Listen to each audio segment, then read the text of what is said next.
நைட்டியை காரணம் காட்டி செலக்ட் பண்ணல அப்படின்ற மாதிரியான ஒரு ப்ரோமோ வந்து பார்த்தேன். ஏன்னா நைட்டி போடுறது ஒரு குத்தமாடா? நீங்க இப்படி வரக்கூடாது. ஓப்பனா சொல்லணும்னா எனக்கு செகண்ட் டே ஆஃப் பீரியட்ஸ் இருந்தது.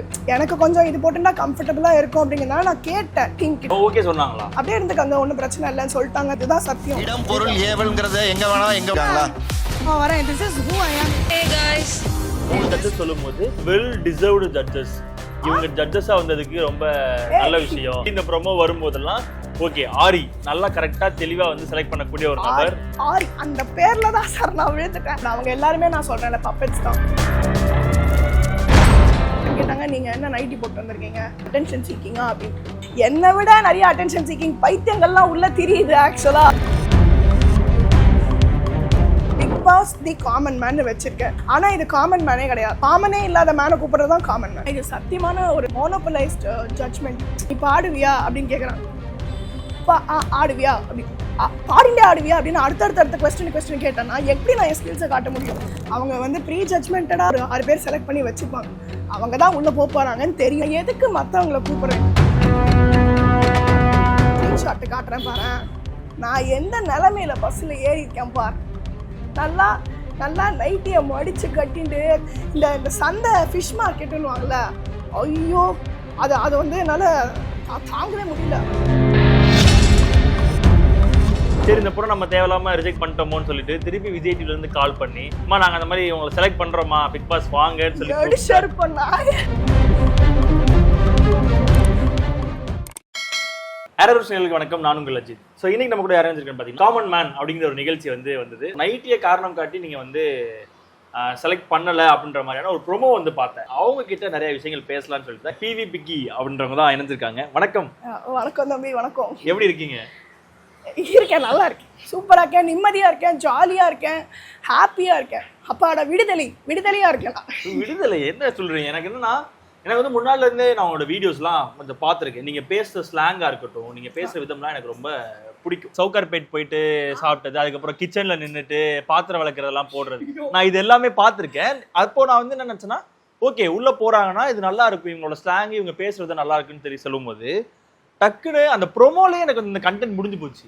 நான் உங்களை பார்த்ததுக்கப்புறம் ஓகே இவங்க வந்து உள்ளே போகிறாங்கன்னு நினைக்கும்போது ப்ரொமோலே அந்த கண்டென்ட் முடிஞ்சிருச்சு. காரணம் வந்து வேற எந்த காரணமும் இல்லை, உடை காரணத்துக்காக ஒரு ரிஜெக்ஷன். இல்லை ஆக்சுவலாக உடை காரணத்தினால ரிஜெக்ஷன் கிடையாது. அதுதான் நான் இப்போ உண்மை தெரியணும் அப்படின்னு பார்த்தா யாருமே உண்மையை நம்ப மாட்டேங்கிறீங்க.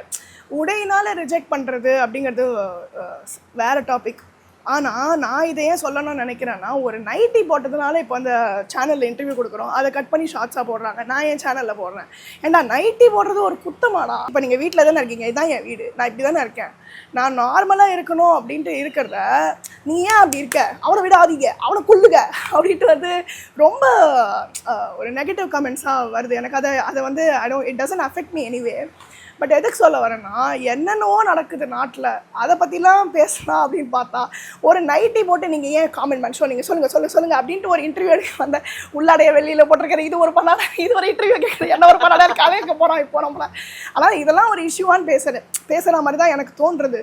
நான் வந்து அன்றைக்கி ஆக்சுவலி ஏன் நைட்டி போட்டு போனேன்னா நான் உண்மையை தான் சொல்கிறேன். நீ நம்புறதை நம்பலன்னா உன் இஷ்டம்.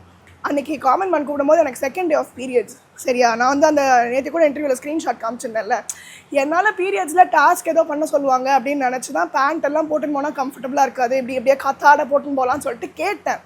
நான் நைட்டி போட்டுன்னு வரணும், இதில் வந்து ஸ்ட்ராட்டஜியாக என்னன்னு கூட தெரியாது. சரியா, ஏன்னா மற்றவங்களாம் இது ஒரு ஸ்ட்ராட்டஜி, அங்கே 50 பேர் இருந்தாங்கல்ல அப்படி சொன்னாங்க.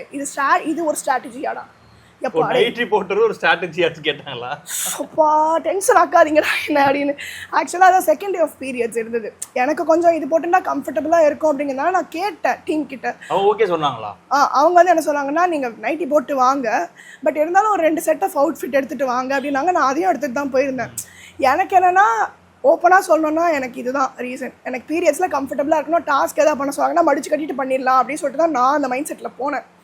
அண்ட் வந்து இன்னொரு ரீசன் என்ன, ஸ்ட்ராட்டஜின்லாம் ஒன்றும் கிடையாது. இப்போ நம்ம பிக் பாஸ் காமன் மேன்னு போகிறோம், நீ யார் அப்படின்னு கேட்டாங்கன்னா வந்து இப்போ வாட்டர் மெலான் ஸ்டார் அப்படின்வாங்கள்ல, அந்த மாதிரி நான் பிக் பாஸோட வீடியோ அனுப்பிச்சிருந்தேன் ஃபஸ்ட்டு. அப்போவே நான் வந்து சொன்னது என்ன வீட்டு வேலை ஸ்டார் அப்படின்னு சொல்லி எனக்கு ஒரு டைட்டில் கொடுங்க அப்படின்னு சொல்லி தான் சொல்லியிருந்தேன். என்ன நான் இப்படி தான் காமிச்சிக்கணும், ஒரு ஹவுஸ் ஒய்ஃப் அப்படி ரெப்ரசென்ட் பண்ணணுங்கிறதுனால தான் நான் போயிருந்தேன். இதில் வந்து ஒரு உள்குத்து, நீ அட்டென்ஷன் சீக்கிங்னா ஆமாண்டா நீ அட்டென்ஷன் சீக்கிங் தான் அப்படின்னா நீ சொல்கிறதுக்காக நான் ஒத்துக்க முடியுமா? இப்போ இந்த அட்டென்ஷனை வாங்கி எனக்கு வந்து அக்காவுக்கு ஒரு அட்டென்ஷன் 5 கிலோ பார்சல் அப்படின்ட்டு வச்சுட்டு நான் என்ன பண்ண போகிறேன் அட்டென்ஷனை வச்சுட்டு? ஸோ எனக்கு அதெல்லாம் ஹர்ட்ஃபுல்லாகவும் இல்லை. பட் எதுக்கு சொல்ல வரேன்னா, இதுதான் ரீசன். பீரியட்ஸுக்காக நான் போட்டுன்னு போயிருந்தேன். ஆல்சோ 2 அவுட்ஃபிட் எடுத்துகிட்டு போயிருந்தேன். மாற்றிக்கிட்டோமானு கேட்டேன். இல்லை வேண்டாம் நீங்கள் இப்படியே வாங்கன்னு தான் சொன்னாங்க. அவங்க சைட்லேருந்தே நீங்கள் இப்படியே வாங்கன்னு தான் சொல்லியிருக்காங்க. நான் நைட்டி போட்டு வாங்க, 2 அவுட்ஃபிட் எடுத்துகிட்டு வாங்க, அப்படி சப்போஸ் டீம் எதாவது சொன்னாங்கன்னா மாற்றிக்கங்கன்னு சொல்லியிருந்தாங்க. நான் இப்படியே தான் போனேன். அதான் அந்த ப்ரோமோவில் பார்த்துருப்பீங்களே. போட்டு போயிட்டு அவங்க எதுவுமே சொல்லலை, அப்படியே இருந்துக்காங்க, ஒன்றும் பிரச்சனை இல்லைன்னு சொல்லிட்டாங்கன்னு தான் சொன்னாங்க. இதுதான் சத்தியம். ஒரு பிக் பாஸ் வீட்டுக்குள்ளே ஒரு ஸ்கிரிப்டடாக ஒரு விஷயம் பண்ணும்போதே அவ்வளோ சண்டை வருது, அது இதுன்னு வருது. பிக் பாஸ் வீட்டுக்கு போகிறதுக்கு ஒரு செட் ஆஃப் ஆட்களை கூப்பிடும்போது அவங்களோட மனநிலை எப்படி இருக்குன்றது தெரியாது. நான் எப்படியாச்சும் உள்ள போறதுக்காக எந்த பீக்ல வேணாலும் போவாங்களா அப்படின்ற மாதிரி எனக்கு தோணுச்சு. அதுதான் இப்போ என்ன வந்து நிறைய பேர் அட்டென்ஷன் சீக்கிங் நீ வந்து இதுக்காக தான் பண்ற அப்படின்னு நீ சொல்றியே, என்னை விட நிறைய அட்டென்ஷன் சீக்கிங் பைத்தியங்கள்லாம் உள்ள தெரியுது. ஆக்சுவலா நான் பேர் சொல்லலாமா வேணாமான்னு தெரியல. அந்த மாதிரி நான் கேமரா முன்னாடி போய் பர்ஃபார்மன்ஸ் பண்ணாதான் எனக்கு கேமராவில் காட்டுவேன் அப்படின்னு நிறைய அட்டென்ஷன் சீக்கிங் பீப்புள் உள்ள இருக்காங்க. நீ அவங்களெல்லாம் எதுவும் சொல்ல மாட்டேங்கிறேன். நான் வீட்டில் எதாச்சியா இப்படி தலை பிடிச்சிட்டு கொட்டை போட்டு தான் உட்காந்துட்டு இருக்கேன். என்ன ஏன் நீ வந்து வச்சு செய்யற அப்படிதான் இருக்கு எனக்கு. சரி, அதே மாதிரி தான் நான் ஃபர்ஸ்ட் பஸ் டாஸ்க் ஒன்று பார்த்தேன். இல்ல ப்ரோ, ஆக்சுவலா இந்த 1,50,000 பீப்புள் இருக்காங்கல்ல, Bigg Boss the common man வச்சிருக்கேன். ஆனா இது காமன் மேனே கிடையாது. காமனே இல்லாத மேனை கூப்பிடுறது தான் காமன் மேன். கேமே இல்லாமல் ஷோ நடத்துறது தான் இந்த கேம் ஷோ. அதுதான் ஆக்சுவலாக ரியாலிட்டி. ஏன்னா கிட்டத்தட்ட காமன் மேன் ப்ரோமோ போட்டதுக்கப்புறமா எக்கச்சக்க பீப்புள் அனுப்பிச்சிருக்காங்க வீடியோவில். நான் அனுப்பிச்ச வீடியோ உனக்கு காமிக்கிறேன், இது அப்படியே சைடில் போட்டு விடுன்னு உனக்கு நான் அனுப்புகிறேன். நான் வந்து என்ன சொன்னேன்னா, நான் குழந்தைக்கு சம்பாதிக்கணும், எல்லாருமே மீடியாவுக்கு வருது எதுக்கு? நீ இப்போ அட்டென்ஷன் சீக்கிங்கிறல நைட்டியில் அட்டென்ஷன் கிடையாது, பிக் பாஸில் வரது தான் ஒரு அட்டென்ஷன். கரெக்டாக அட்டென்ஷன் சீக்கிங் தான். ஆனால் பிக் பாஸ் வழியாக attention seeking, not through this nighty. அதை நான் கிளாரிஃபை பண்ணிக்கிறேன். அப்போது அந்த வீடியோவில் அமைச்சிருக்கிறவங்கள எவ்வளோ வீடியோ பார்த்துருப்பாங்க, ஒரு 1 minute வீடியோ. அதுலேருந்து கிட்டத்தட்ட ஒரு குறிப்பிட்ட செட் ஆஃப் பீப்புளை செலக்ட் பண்ணி நான் வந்து அப்போது சும்மா தான் அமுச்சு விட்டேன். சரி செலக்ட் பண்ண மாட்டாங்க, எப்படியுமே வந்து செலிபிரிட்டிஸ் தான் செலக்ட் பண்ண போகிறாங்கன்னு நினச்சி தான் அமிச்சேன். மயிலாப்பூர் கபாலீஸ்வரர் கோயிலில் சுற்றின்னு இருந்தேன். திடீர்னு அந்த ஃபோன் காலும் உனக்கு நான் காட்டுறேன் பாரு. அது ஃபோன் பண்ணி நாங்கள் பிரியவர்ஷினியா, நாங்கள் பிக் பாஸ் காமன் மேன் டீம்லேருந்து ஃபோன் பண்ணுறோம் அப்படின்னு உடனே, என்னடா ப்ராங்க் பண்ணுறியா, யார் சொல்லு அப்படி தான் ஃபஸ்ட்டு கேட்டேன். ஆக்சுவலாக யாரோ ப்ராங்க் பண்ணுறான் போல இருக்கு அப்படின்னு நினச்சி.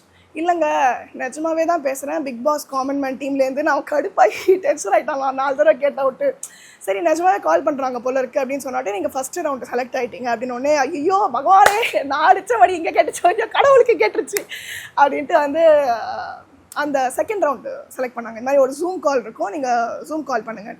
ஸோ அந்த செட் ஆஃப் பீப்புளே ஜூம் கால் செலக்ட் ஆனதே பெரிய விஷயம். ஏன்னா நான் ஒரு ஓட்ட வாய், எனக்கு வாயில் தாங்க சரி, வாய் ஓட்டலைன்னா நாய் தூக்கிட்டு போயிடும், அந்த மாதிரி இருக்கா. ஸோ வந்து செலக்ட் பண்ண மாட்டாங்க. நான் ஓப்பனாக சொல்லிட்டேன், எனக்கு வந்து கண்ட்ரோல் கிடையாது வாயில். பிக் பாஸ் வந்தால் நீங்கள் சண்டை போடுவீங்களா அப்படின்னு கேட்டாங்க. சண்டையில் தாங்க பிக் பாஸே இருக்குது. நான் என்ன பண்ண முடியும், நான் ஓப்பனாக பேசிடுவேன், இஷ்டம் வந்தால் செலக்ட் பண்ணுங்கள், இல்லைன்னா வேணாம் அப்படின்ட்டேன். அப்புறம் போய் பார்த்தா இந்த மாதிரி ஜூம் காலில் செலக்ட் ஆகிட்டீங்க, நீங்கள் வந்து இந்த மாதிரி ஒரு குரூப் டிஸ்கஷன் வரணும் அப்படிங்கிற மாதிரி சொல்லியிருந்தான்.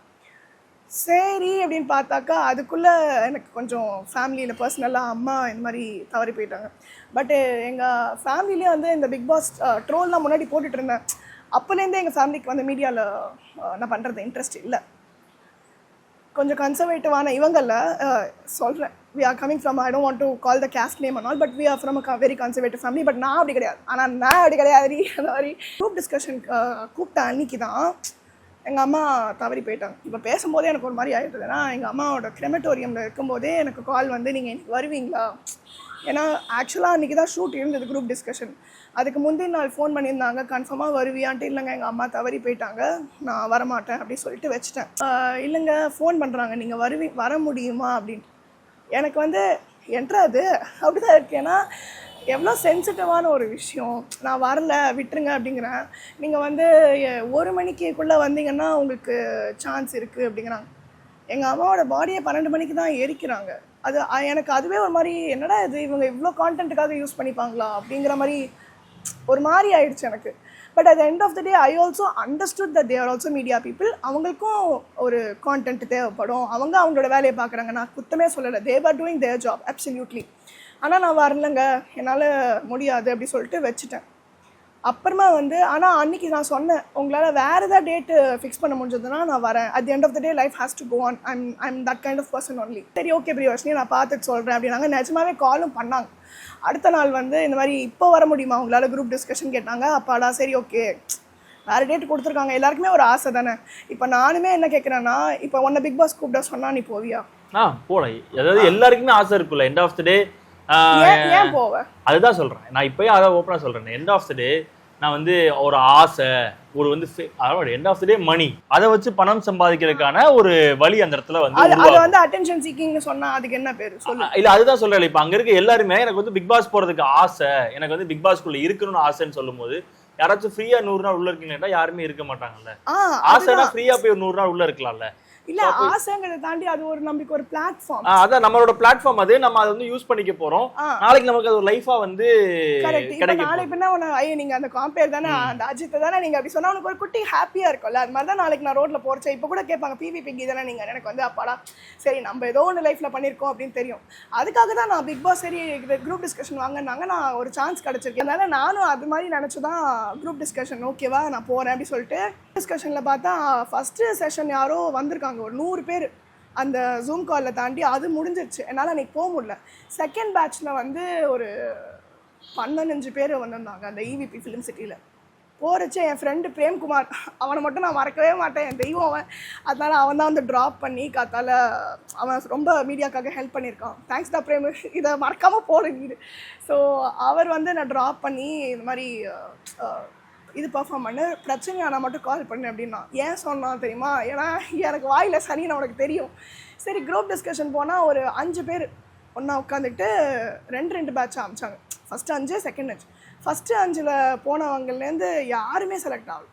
யாருமே என்னடா இது அப்படியே வந்தாங்க. நீங்கள் எல்லோரும் கிளம்பிடுங்க அப்படின்ட்டாங்க. என்னடா அமிச்சிட்டிங்க? ஏன்னா அது அந்த இடத்துலையே ரொம்ப கான்ஃபிடென்ஷியலாக பிஹேவ் பண்ணுவாங்க ப்ரோ. அந்த இவிபி ஃபிலிம் சிட்டி ஆஃபீஸில் குரூப் டிஸ்கஷன் வரீங்க, என்ன பண்ணுறீங்க இப்போ தெரிஞ்சால் நான் என்ன பண்ண போகிறேன்? போன உடனே ஃபோனு வாட்டர் பாட்டில் எல்லாம் வாங்கி வச்சுக்கிட்டாங்க, வாட்ச்சு எதுவுமே கிடையாது குரூப் டிஸ்கஷனுக்கு. இன்னும் நீ வீட்டு அதாவது இந்த டிவிக்குள்ளே கூட மூஞ்சி வரல. சரின்ட்டு பார்த்தா அந்த ஃபஸ்ட்டு ரவுண்டில் இருக்கிறவங்க எல்லாருமே செலக்ட் ஆகலை. அடுத்தது பார்த்தோன்னா நான் அப்புறம் அந்த தமிழ் அரசுன்னு ஒருத்தவங்க வந்திருந்தாங்க. உங்களுக்கு தெரியுமா தெரில, பார்த்துருக்கீங்களா? இப்போ கூட ரிஜெக்ட் பண்ணியிருந்தாங்க ப்ரோமோவில்.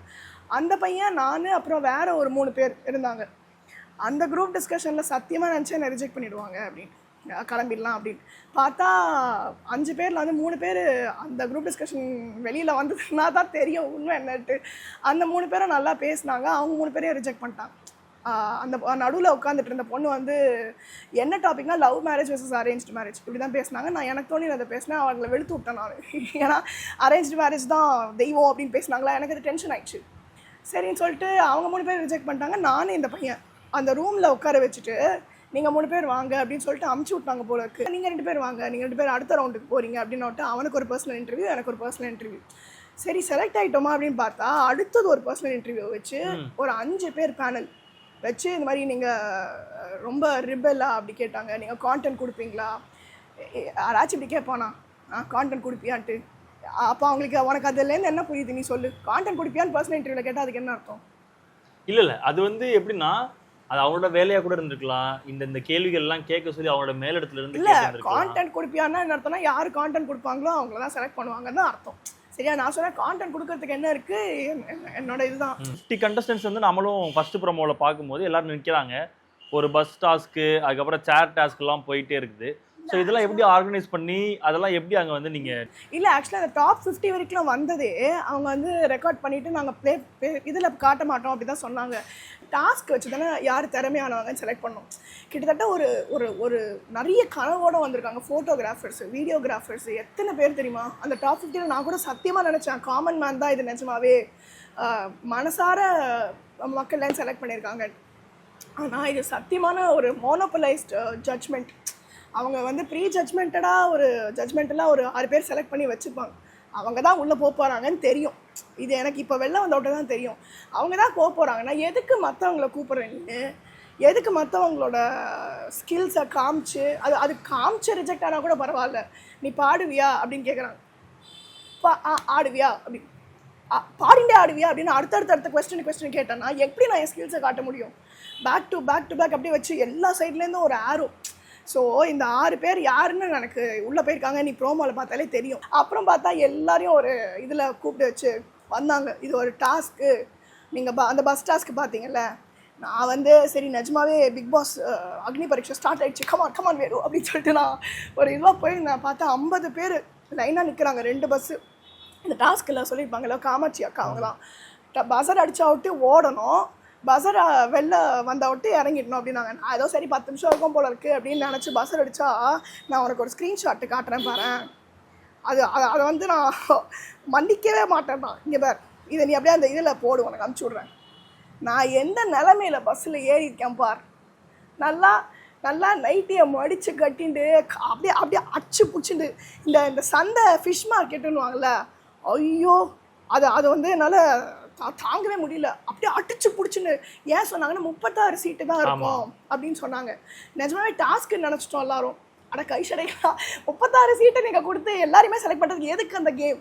டிஆர்பி. அதான் அது சும்மா ஒரு கேம் மாதிரி வச்சு ஒரு டிஆர்பிக்காக எல்லாரும் பரபரப்பா வச்சிருக்கீங்க. ஒரு 2 மணி நேரம் அப்படியே அந்த பஸ்ஸில் ஏறிட்டோம்.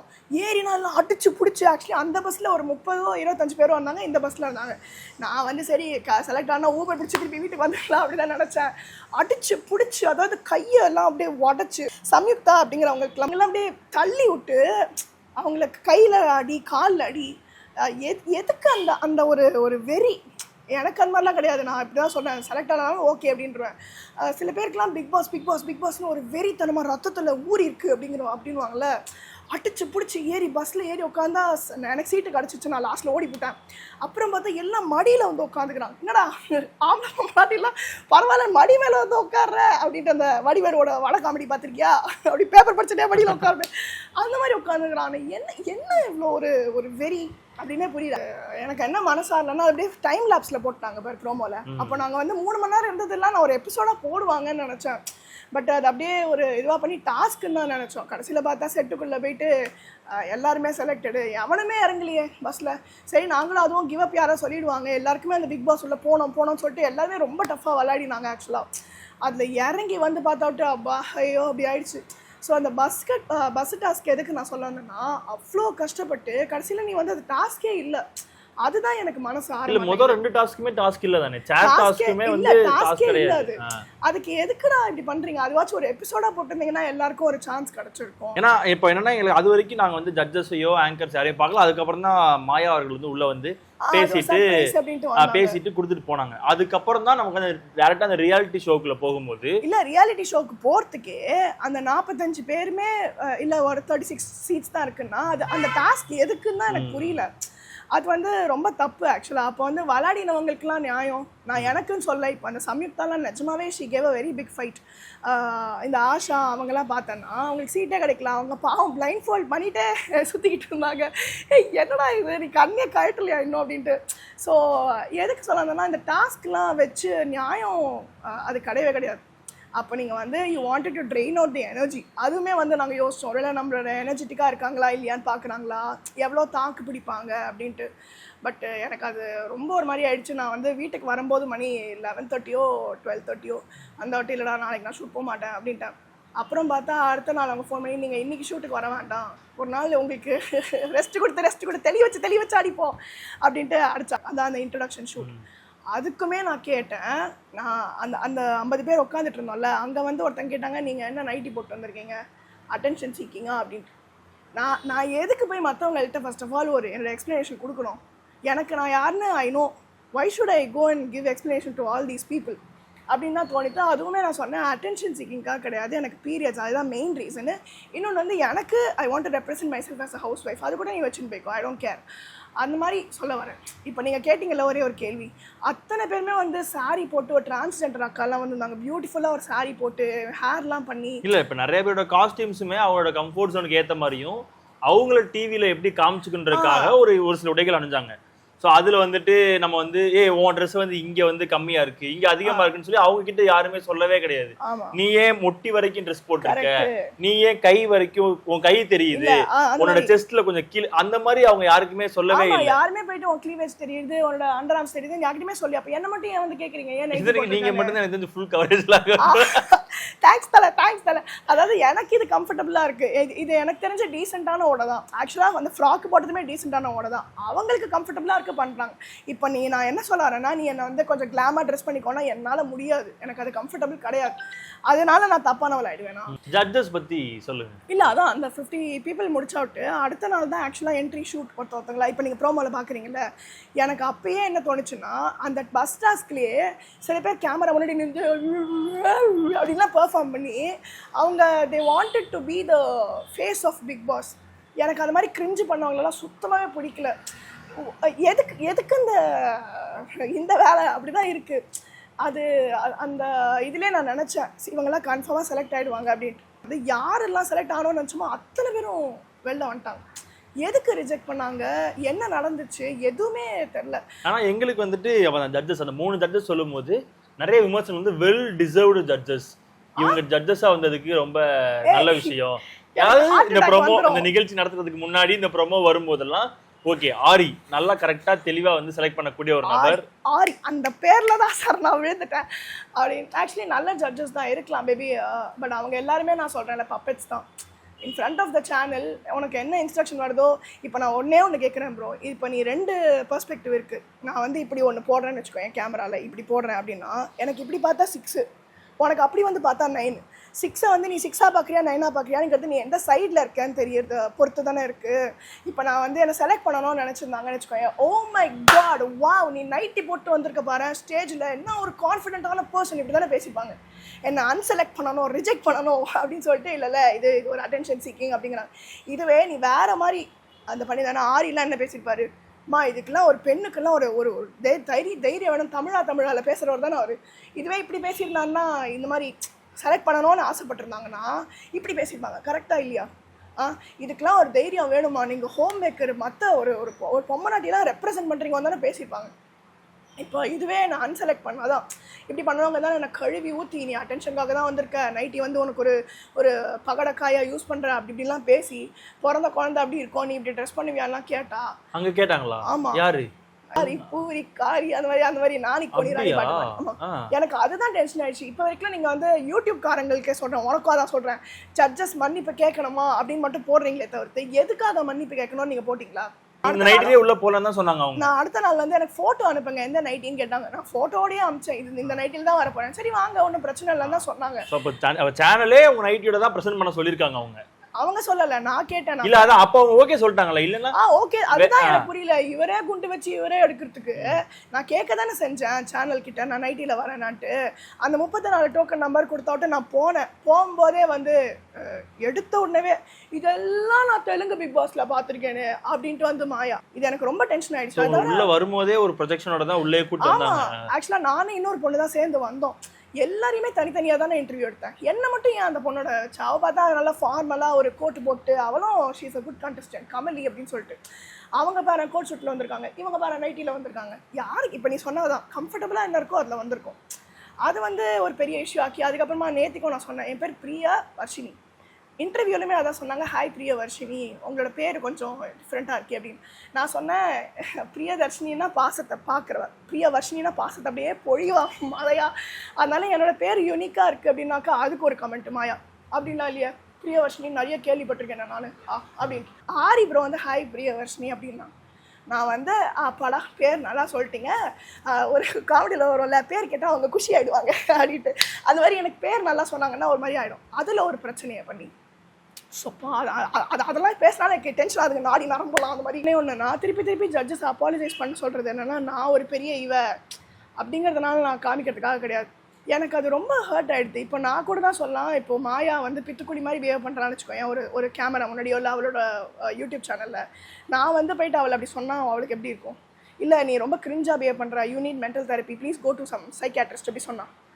அது ஒரு பர்சனல் அட்டாக் மாதிரி எனக்கு ஃபீல் ஆச்சு. ஏன்னா நீ வந்து நிஜமாவே நான் பைத்தியம் மாதிரி பிஹேவ் பண்ணேன்னா பைத்தியம் சொல்லி நான் அந்த பட்டத்தை வாங்கிக்கிறேன். அம்மா அப்பா செத்து போயிட்டாங்க அந்த டிப்ரெஷன்லேருந்து ஃப்ரெண்ட்ஸை பிடிச்சிட்டு I want to participate in this show அப்படின்னு வந்ததுக்காகலாம் நீ எனக்கு மென்டல் தெரப்பி கொடுப்பேன்னா அது வந்து என்னால் ஏற்றுக்க முடியல. நான் அதுக்காக மட்டும்தான் அவங்கள சாரி கேட்க சொன்னேன். நீ வந்து என்னையா இருக்க விட மாட்டேங்கிற, நீ சொல்கிறதுக்கு வந்து நான் சரி அப்படின்னாக்கா நான் பப்பட்டான், நீ சொல்கிறதுக்கு வந்து நான் ஆடணும் அப்படின்னாக்கா எதுக்கு அந்த பிக் பாஸ் காமன் மேன் நீ வந்து இப்படி பண்ணு சரி கோபப்படு அப்படின்னாக்கா அது it's a puppet show, it's not a reality show. This whole Big Boss வந்து it's just a useless thing. நான் ஒன்றே ஒன்று தான் சொல்கிறேன், இந்த இன்டர்வியூ பார்க்குறவங்க வந்து பிக் பாஸ் போகணுன்னு ஆசைப்பட்டீங்கன்னா அந்த ஆசையை குழி தோண்டி புதைச்சிடும். அது ஒரு ஸ்கிரிப்டட் ஷோ, உன்னை கூப்பிடுற மாதிரி கூப்பிடுவாங்க ஆனால் வந்து உன்னை செலக்ட் பண்ண மாட்டாங்க. அதுதான் ரியாலிட்டி. அது வந்து you will never get selected unless you are a known person of the channel team or you have some 258K subscribers. அப்படி இருந்தால் மட்டும்தான் உன்னை கூப்பிடுவாங்க. அதை முதல்ல இப்போ இன்ஸ்டாகிராமு ஃபேஸ்புக்லலாம் நீ தனியாக உழைச்சி சம்பாதி அவனே உன்னை கூப்பிடுவான், அந்த மாதிரி தான். பட் பிக் பாஸ் வந்து it's a very very scripted show, it's just useless thing. இது ஒன்றும் இல்லை, கிழிச்சு போட்டு அடிக்கிற மாதிரி தான் அது ஒரு ஷோ. ஸோ டிசர்விங் யாருமே கிடையாதுங்க.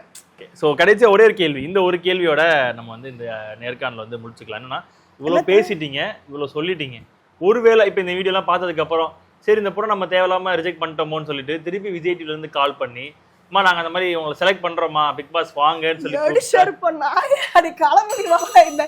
இந்த ஐடியாவோடய நம்ம வரக்கூடாது, எனக்கு உடச்சதெல்லாம் பத்தாதான்ட்டு அடுத்தது என்ன குழி தோண்டி புதைச்சிருவான் போல இருக்கு. நான் பிக் பாஸ்லாம் கூப்பிட்டா போறதாவே இல்லை.